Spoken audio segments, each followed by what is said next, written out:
though I may post something about specific assignments later on. But today we're gonna talk about habit 7, which is sharpen the saw. So let me get to my slides.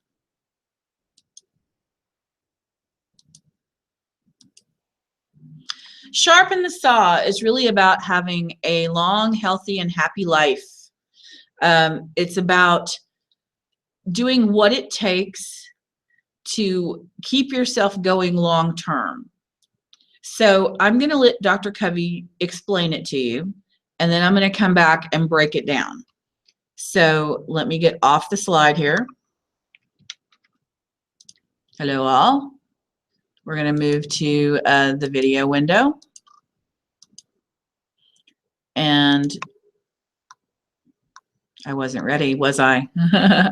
Habit 7, here we go, sharpen the saw.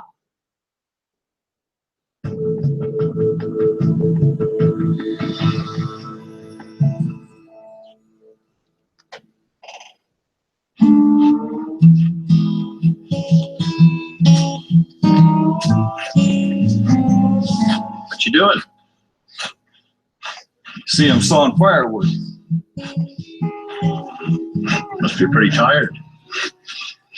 I am. How long you been sawing?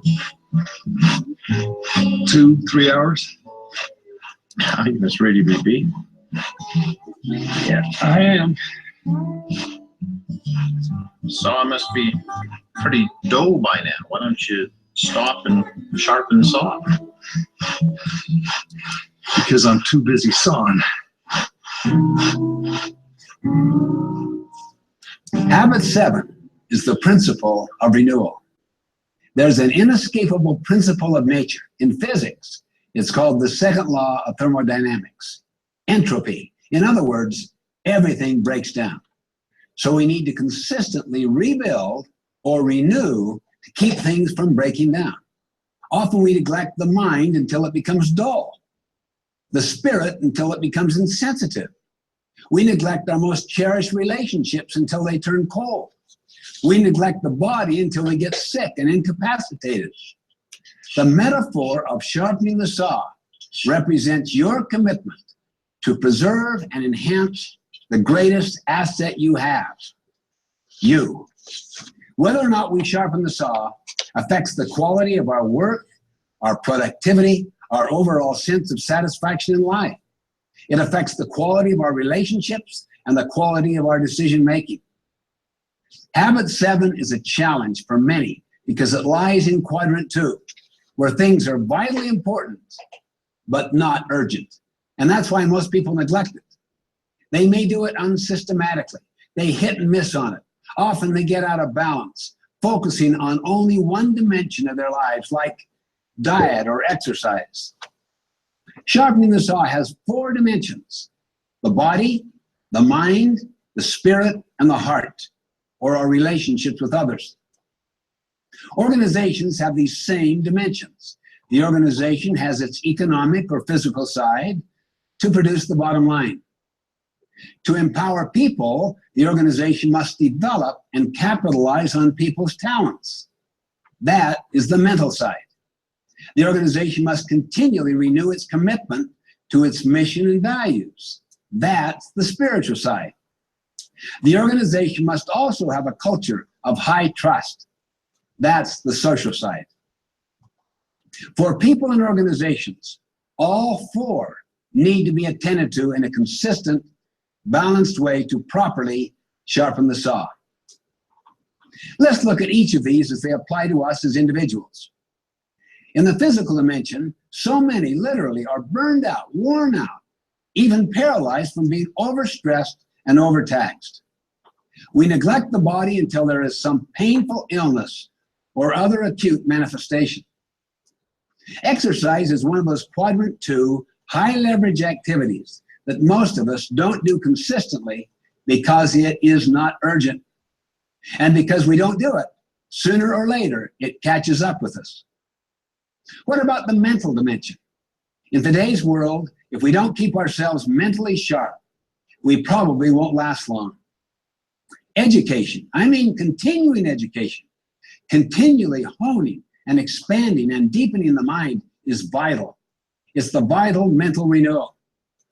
There's no better way to inform and expand your mind on a regular basis than to get into the habit of reading good literature. We can explore new subjects that we're interested in, or just take a fun class. Proactive people can figure out many, many ways to educate themselves. The spiritual dimension is your core, your center, your commitment to your value system. It's a very private area of life and a supremely important one. It draws upon the sources that inspire and uplift you and tie you to the timeless truths of all humanity. And people do it very, very differently. Do you know what I think the greatest stress management idea is?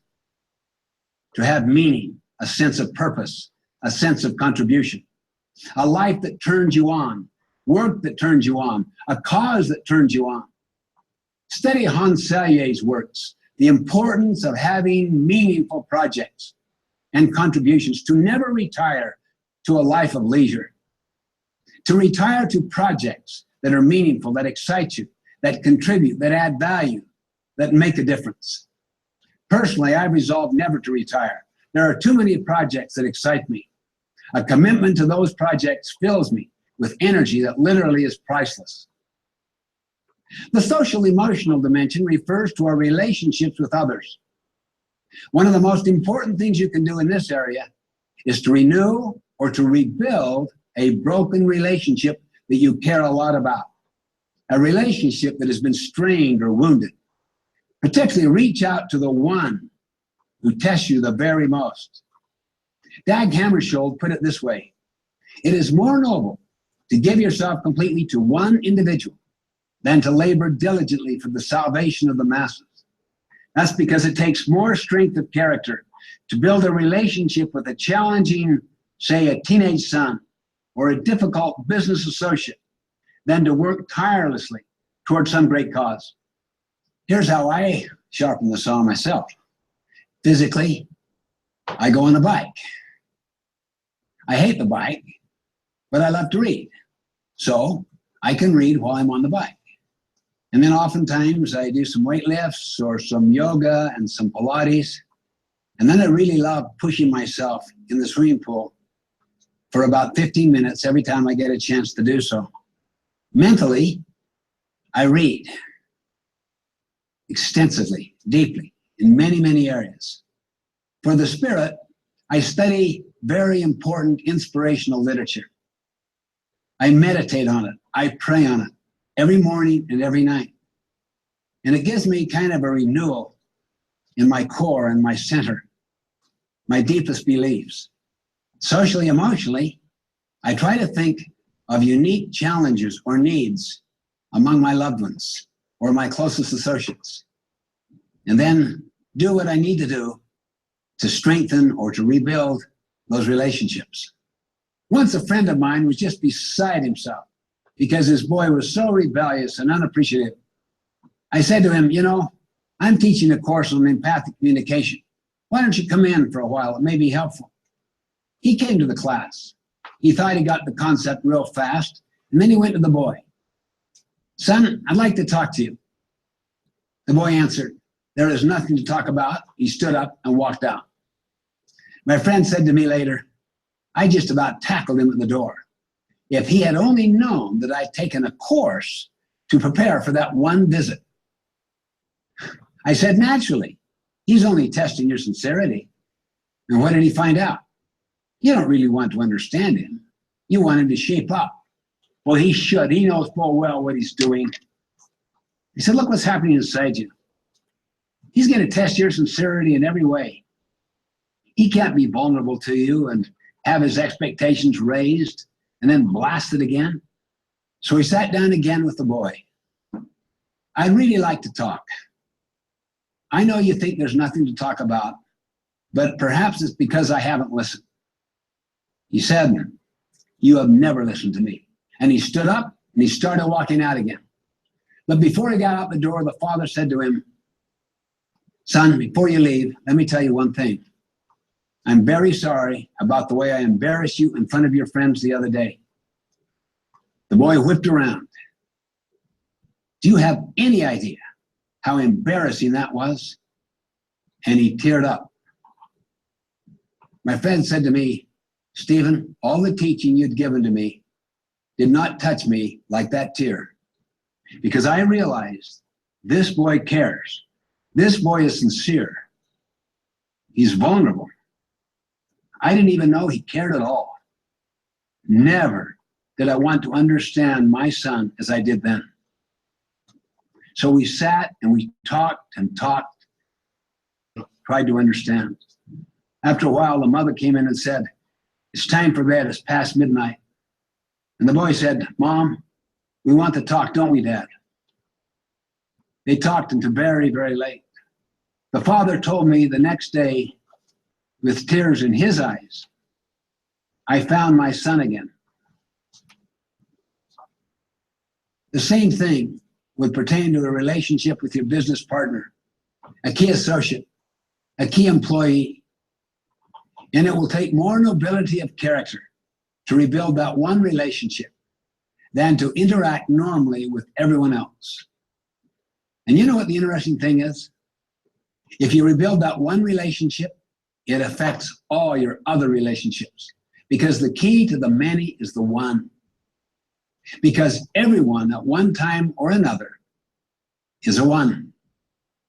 As you consider your own efforts to sharpen the saw, consider these 4 assumptions. In the physical dimension, assume you've had a heart attack in the last month or so. How would you approach exercise and nutrition? In the mental dimension, assume that your knowledge and skills will be obsolete in 2 years. What new learning avenues would you explore? In the spiritual dimension, assume that you have a year to live. What legacy would you want to leave? In the social emotional dimension, assume that everything you say about people will be heard by them. How might you choose your words differently? Many people think that time is the biggest barrier to sharpening the saw in these 4 dimensions. Don't let lack of time be your excuse. We may only spend a few hours sharpening the saw in a week, which is made up of 168 hours. But those few hours will dramatically increase the effectiveness of every other hour of the week. Sharpening the saw actually saves time. So take time to sharpen the saw every day to win the daily private victory.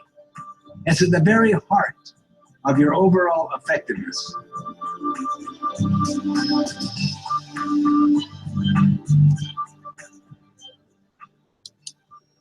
And one thing that I want to point out is that Dr. Covey actually lived by what he was saying there. He passed away a couple of years ago. I believe it was 2014, perhaps. And he died because he was in a mountain biking accident. He was well into his 70s. He had a mountain biking accident, thought he had recovered, and then eventually died because of complications from a head injury in his 70s. So he was spending that time doing physical renewal. And so it's something to think about. Let me go back to our slides just for a few minutes, and let's wrap this idea up. The idea of the sharpen the saw is this circle that goes around the outside of that ladder that goes from dependence to independence to interdependence, because sharpening the saw is how you keep it happening. So basically our paradigm is to maintain and increase effectiveness, we have to renew ourselves, body, heart, mind, and soul. So the ineffective is focused only on getting the golden eggs. Remember way back in the very first lesson, the paradigms and principles? And effective is I nurture the goose that lays the golden eggs. So think about your 4 dimensions: physical, social, emotional, mental, and spiritual. One or more of those may come easily to you. And I will give you an example. For me, my entire life, the mental dimension has always come easily. I've done well in school. I'm a constant reader. I'm always taking a class or reading a new book. So I sort of get renewal there without even thinking about it. For in other cases, some other things are more difficult for me. And for me, the most difficult one has always been physical. I am overweight, I am diabetic, and I struggle to fit in exercise, and I struggle with eating right. And I continue to struggle, though I'm doing better now than I have in some other times. So you may find that one of these is like, no biggie, you're doing it already without even thinking about it. And others you may find very, very difficult to do. Very important, though, to try to work on all of these dimensions of your life. You've heard of work-life balance or life balance. This is a way to accomplish that. So how can you do this? As Dr. Covey said, physically, assume you've had a heart attack in the last month. How would you approach exercise and nutrition? What would you do differently? Social and emotional. Assume that everything you say about people would be heard by them. How would you choose your words differently if you knew they were going to hear you? Assume mentally that your knowledge and skills will be obsolete in 2 years or in 6 months. What would you do to learn new things? And then finally, spiritually, assume you have a year to live. What legacy would you want to leave? The other thing I want to remind you about is, if you think all the way back to habit 3, we talked about the weekly compass and scheduling those big rocks. One of the things you can do every week to keep yourself on track is to pick a big rock for each of those roles: the physical, social, emotional, mental, and spiritual. So, for example, someone might run for the physical aspect. They might have dinner with friends for social, emotional. They might finish a book they were reading for mental.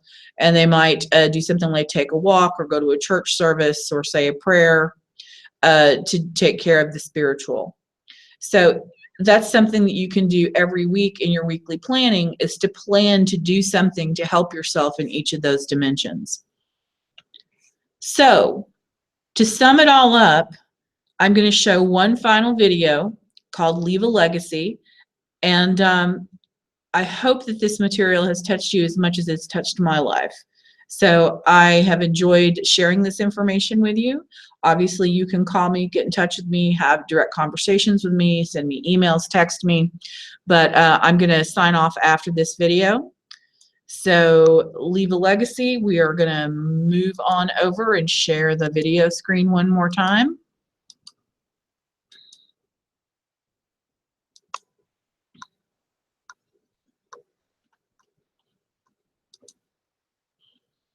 And there you go.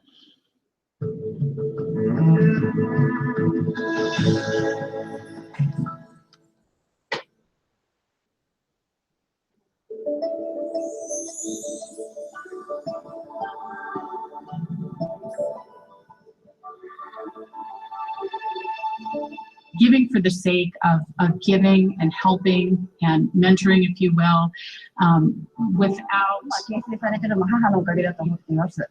特にしつけ、人への思いやり、その他、 basically taught me how to do my job.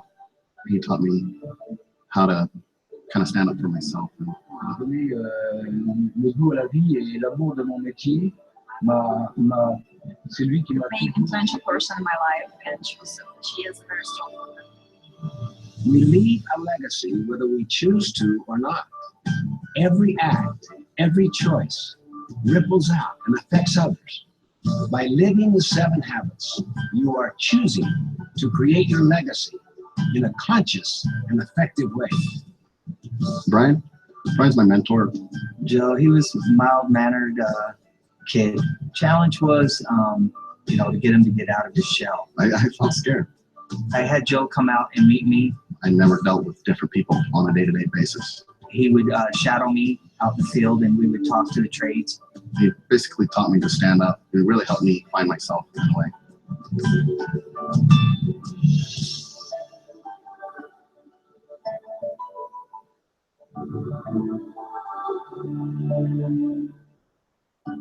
Ann Harrison is wonderful.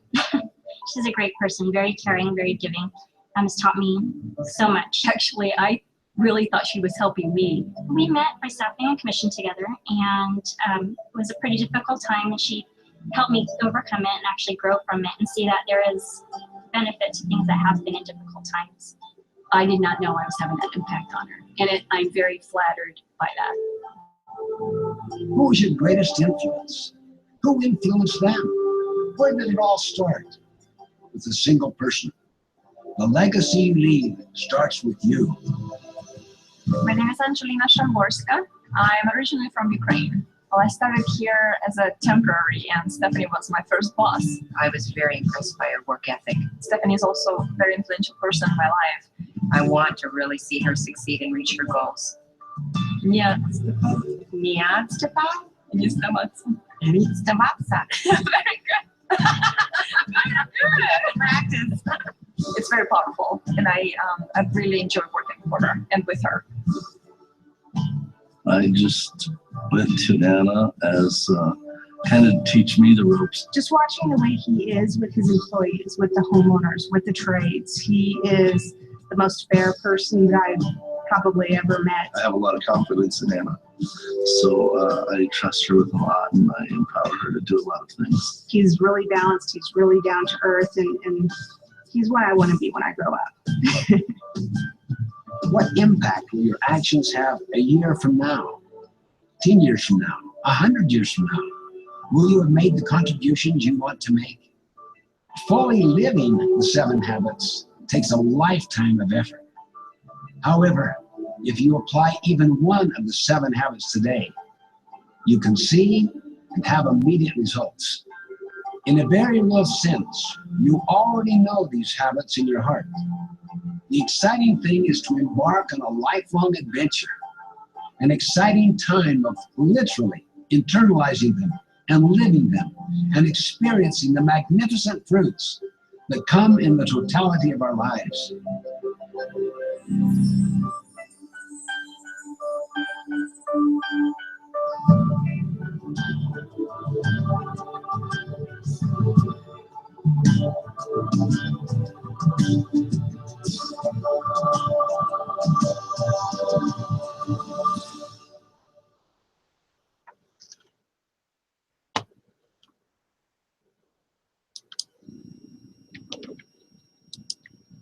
I hope this impacts you. Have a wonderful summer.